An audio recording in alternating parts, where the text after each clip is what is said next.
বানাবো দই তড়কা। এর জন্য নিয়েছি প্যানের মধ্যে ঘি, বেশ খানিকটা ঘি নিয়েছি। এবার দিয়ে দিয়েছি রাই। রাই ভালো করে ফুটে উঠবে। এবার দিয়ে দেবো পেঁয়াজ,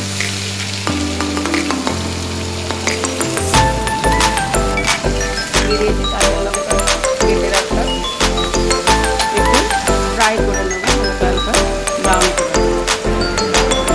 এবার দিয়ে দেবো ফুটে রাখা রসুন, বেশ খানিকটা রসুন।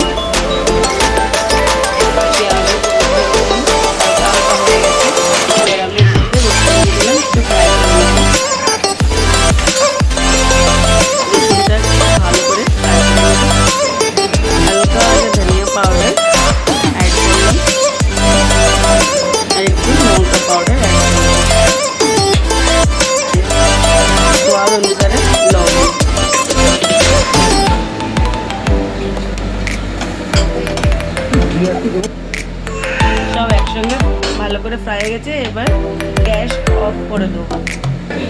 গ্যাস অফ করে দিয়েছি। এবার পেটে রাখা দই এর মধ্যে ঢেলে দেবো।